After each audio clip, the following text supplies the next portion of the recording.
ada warga situ yang menawarkan Pak kepada saya untuk ya udah ngapain Bu Yuli daripada ngekos atau ngontrak-ngontrak, mendingan kita sama-sama. Toh juga Bu Yuli dikenal banyak kok di sini, warga sini. Tinggal aja di rumah saya ada kamar kosong gitu nih di tempat warga ini. Ya, dari kita Sudin Sosial, alangkah baiknya Bu Yuli ini dibawa ke panti. Karena di panti itu nanti akan dirawat secara profesional.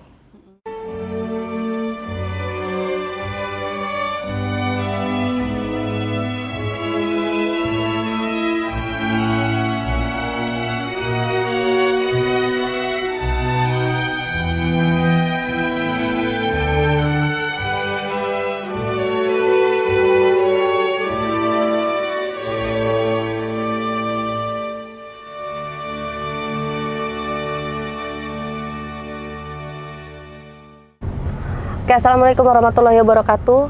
Sekarang ini kita lagi mau on the way ke Wali Kota Jakarta Selatan. Ya, semoga kita bisa berdiskusi di sana. Aku mau minta arahan sama Sudin Dinas Sosial Jakarta Selatan, karena aku nih lagi linglung perasaan aku, karena ini ada WhatsApp dari namanya Pak Taufik ya, yang ketua dari tempat tinggal Ibu Yuli gitu. Kita mau melanjuti kasusnya Bu Yuli. Tiba-tiba kemarin kan kita lagi mau ke Ciawi, terus udah gitu aku diajakin untuk meeting sama keluarganya, yang paling tua juga datang juga katanya. Nah cuman aku nggak bisa karena dadakan, karena aku mesti ke daerah Ciawi, Bogor. Nah terus udah gitu aku tanya malamnya mereka hasil meetingnya tuh apa, dan ternyata ini hasil meetingnya nih guys, WhatsAppnya.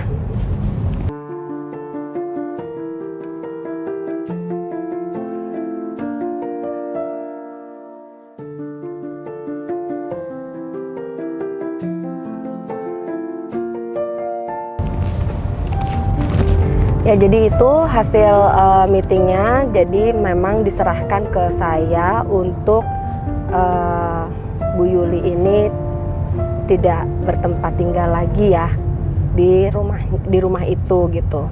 Kalau nggak ada keluarganya kayak gini ya memang harus sama negara gitu loh, harusnya ya ini sama negara, karena ini kan ada ini masih sekolah, tinggal setahun lagi. Aduh, palingan sekolah nih kelas 6 ini kan udah naik kelas 6, cuman 7 bulan doang ya Dek ya, cuman 7 bulan aja sekolahnya gitu. Jadi aku mau konsultasi dulu sama Sudin Jakarta Selatan, karena kan kebetulan kan Bu Yuli ini kan memang domisilinya itu di Jakarta Selatan, KTP-nya dan kartu keluarganya gitu. Jadi aku mau minta arahan sama Kak Sudin Jakarta Selatan gitu guys, karena aku nggak enak banget walaupun aku udah dibantu ya sama keluarganya Bapak Taufik. Terima kasih banget sama Bu Dian terutama juga yang menawarkan tempat tinggal untuk Bu Yuli. Aku terima kasih banget gitu, itu sangat membantu. Memang awalnya juga aku bilang waktu itu nggak mau ditinggalin di situ sih Bu Yulinya, harusnya tuh memang aku pengen kasihnya tuh ke Dinsos gitu, karena memang tidak ada keluarga sama sekali gitu. Tapi karena Bu Dian waktu itu menawarkan tempat tinggal di situ, ya udah saya tangkep gitu. Nah ternyata itu bukan cuman punya Bu Dian aja, ternyata itu punya ahli waris banyak banget orangnya gitu. Ada yang dituakan juga gitu loh guys.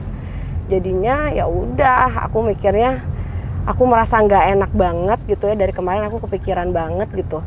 Jadinya aku mau ini aja deh, mau diskusi dulu, minta arahan sama Sudin Jakarta Selatan, ini enaknya mau gimana gitu. Jadi jangan sampai ngedahuluin dari Sudin Jakarta Selatan gitu guys. Karena jadi aku mikirnya aku nggak enak banget sih sama Pak Taufiknya, sama keluarga Budian juga aku nggak enak banget. Jadi aku pengen secepatnya segera aku selesaikan gitu. Memang sih nggak ada Pak Taufiknya ini sama Budiannya nggak ada pernyataan bahwa aku pun juga nggak ngasih jawaban, kasih waktu saya ya seminggu lagi atau sebulan lagi gitu. Tapi kan ya namanya kita udah dibantu gitu ya, ya aku cukup tahu diri lah. Jadi sesegera mungkin aku harus menyelesaikan masalah Bu Yuli dengan gitu. Jadi biar lebih enak gitu, sama-sama enak kita semua gitu. Oke guys, ya jangan lupa di subscribe, like, and comment, dan share seluruh info-info yang ada di YouTube aku. Love you guys.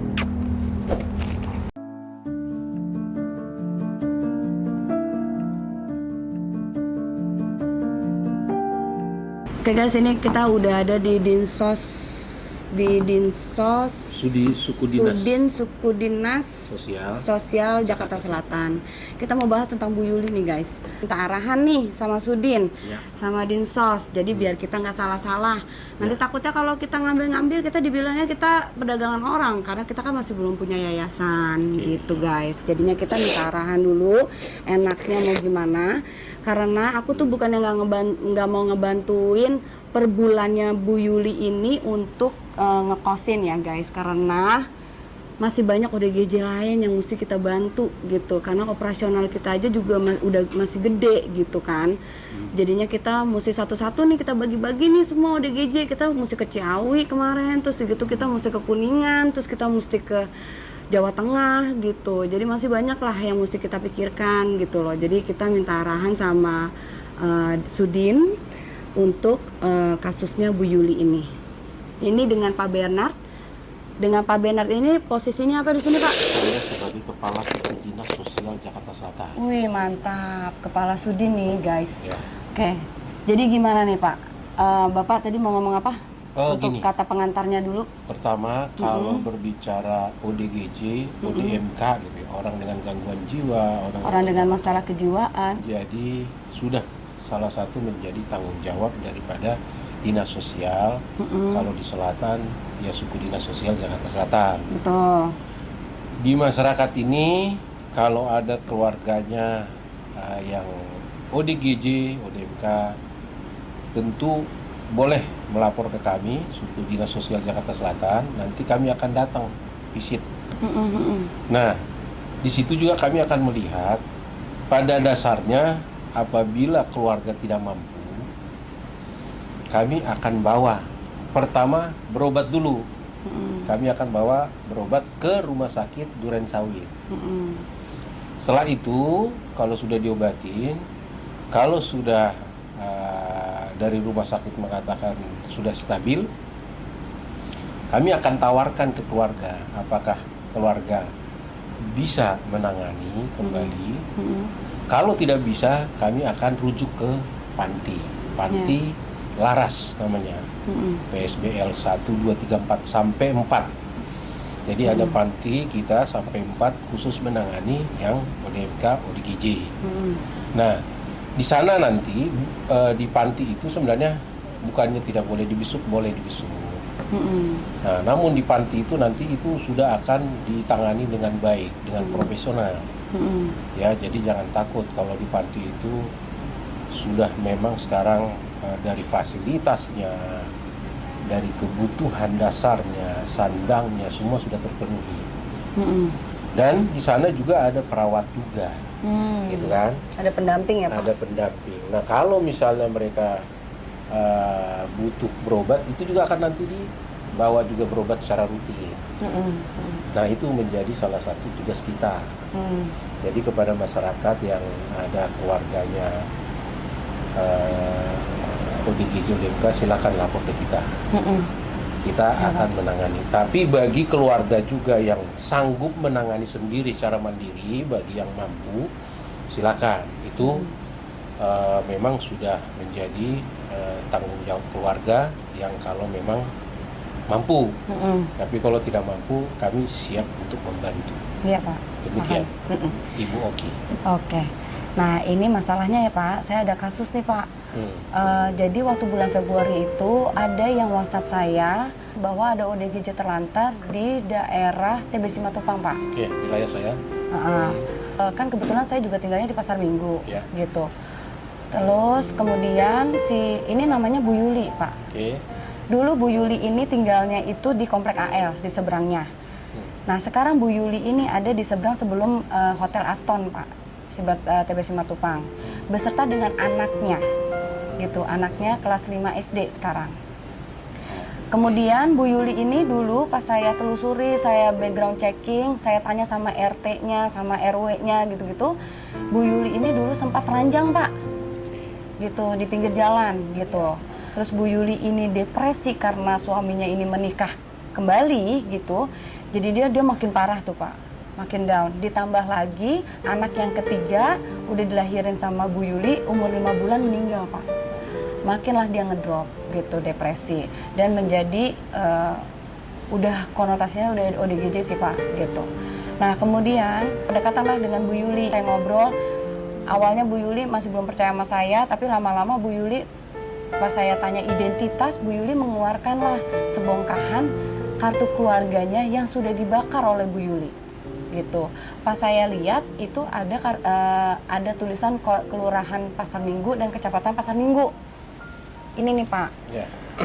Akhirnya saya ajaklah Bu Yuli untuk ke Kelurahan Pasar Minggu Pak. Ya.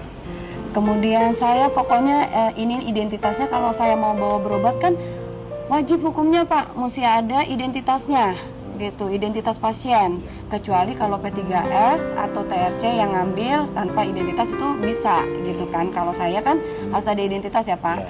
Kemudian KTP-nya juga sudah saya udah saya cetak juga ya. Kemudian saya aktifkanlah BPJS-nya Pak. Oke. Sudah jadi APBN Ya.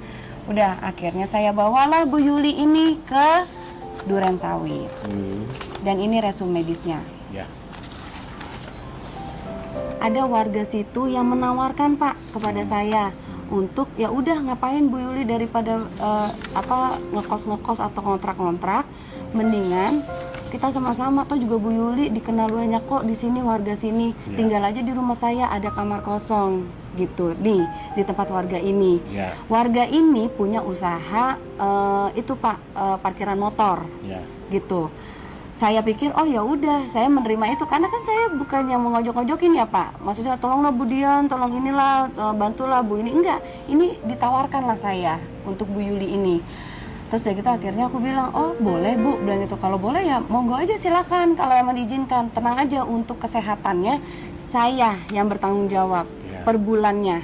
Saya bilang gitu. Kalau misalkan ada kebutuhan apapun, misalkan listrik atau air, monggo silakan kasih tahu ke saya gitu.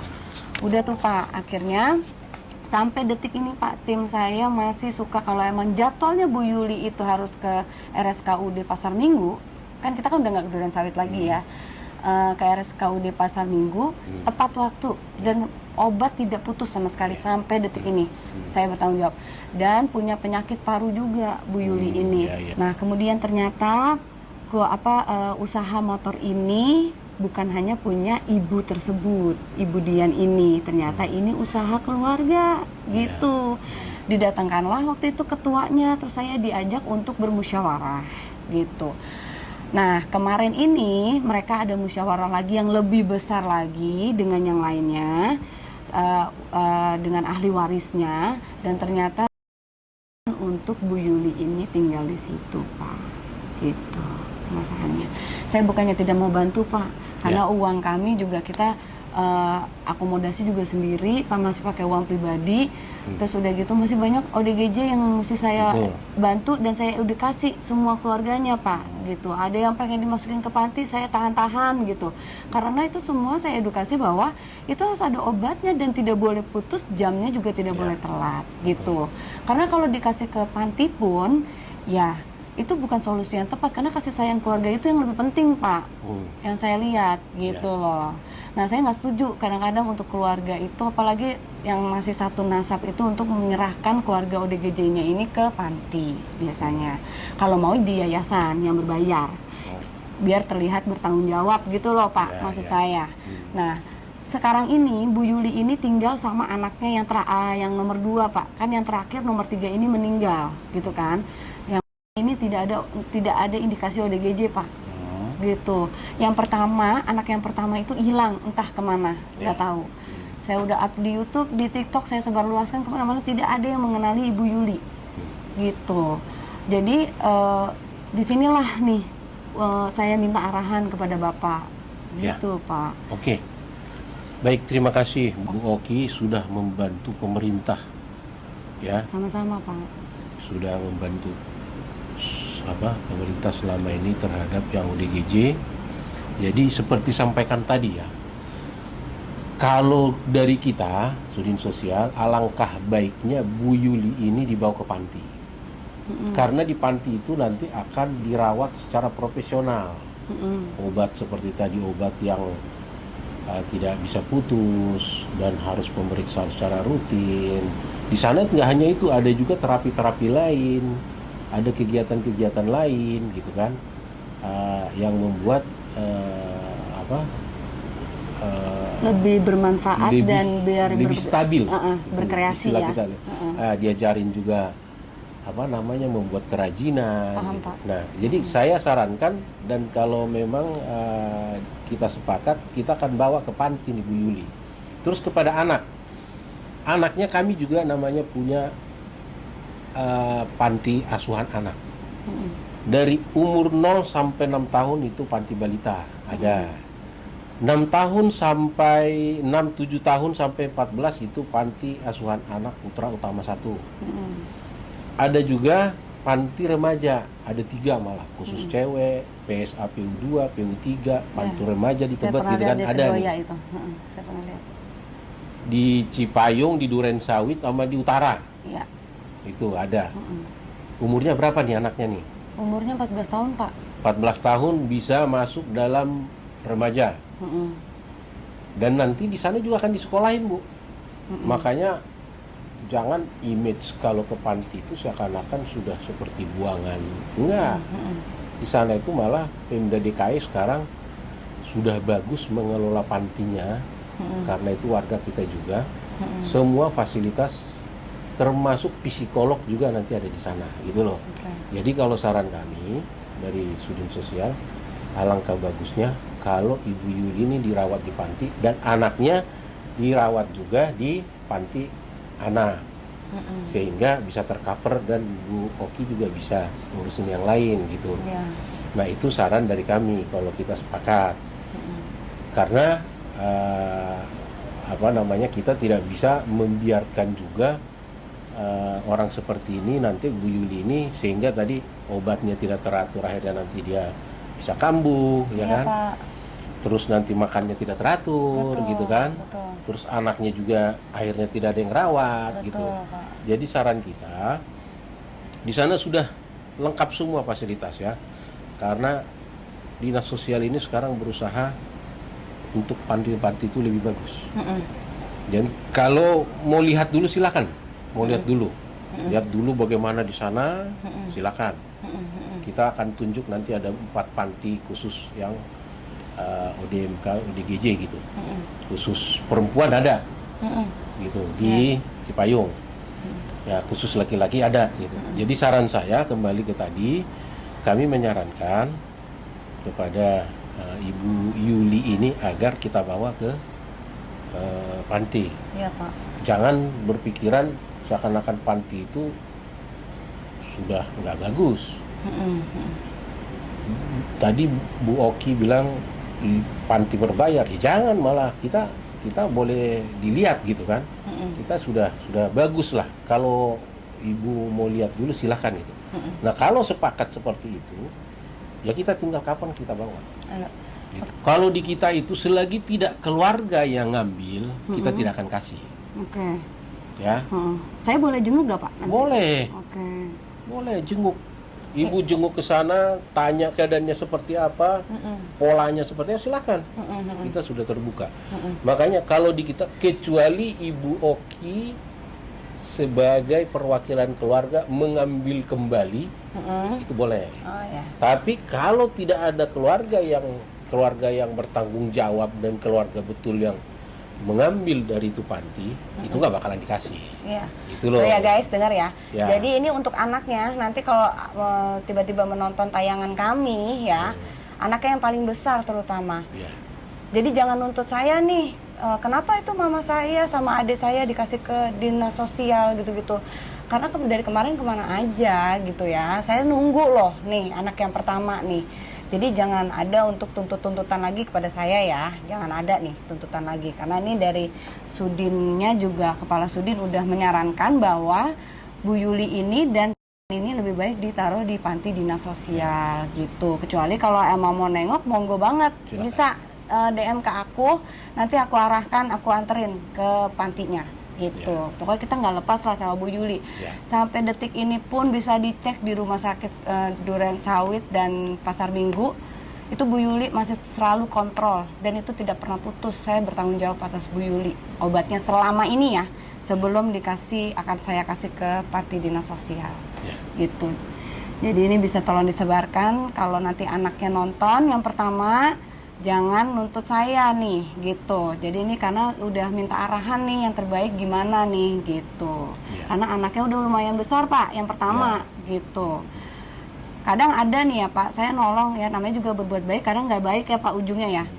Saya maksudnya kemanusiaan, nanti tiba-tiba anaknya marah-marah ke saya. Kenapa nih bapak saya kok ditaruh di sini gini-gini nih? Loh, lah dari kemarin kemana aja, kenapa bapaknya ada di pinggir jalan gitu loh. Itu yang saya nggak mau Pak gitu, karena saya bingung. Makanya dari tadi tuh gimana ya Bu Yuli ini ya, nanti kalau anak yang pertama ini nanti saya kalau nggak ada dokumentasi nanti repot gitu loh sayanya Pak gitu. Kayak gitu sih. Boleh kapan aja Pak, saya nanti minta nomor telepon bapak, mohon izin ya Pak ya. Buat Dan kita satu lagi, berkoordinasi. anaknya itu juga kita di panti remaja itu ada beberapa pelatihan benerin handphone, servis AC, bengkel. Dan setelah mereka sudah mahir, ibu kita Bu Kadis sekarang sudah kerjasama dengan tenaga kerja pelatihan dan sudah bekerja dengan beberapa perusahaan. Ada yang kerja di Alfamart. Ada salah satu sekarang sudah ada juga yang kerja di Hotel Pullman. Itu Bermanfaat ya jadinya ya. Jadi mereka jangan khawatir, mereka itu dilatih. Ya, bagus. Oke, Pak. Dan boleh dibesuk kapanpun. Oh, boleh dibesuk kapanpun. Oke. Terus Baik. ada lagi Pak yang mau disampaikan sama Bapak ke kami? Ya, kalau saya sebagai Kepala Suku Dinas Sosial Jakarta Selatan berharap kepada masyarakat khususnya di Jakarta Selatan, kalau ada keluarga yang memerlukan bantuan kami di bidang sosial, kami pasti hadir. Dan silakan ke sini, ke kantor kami, apapun pertanyaannya kami akan usahakan jawab dan akan kami bantu. Gitu. Oke. Oke. Makasih ya Pak Benat Ya, sama-sama. Oke.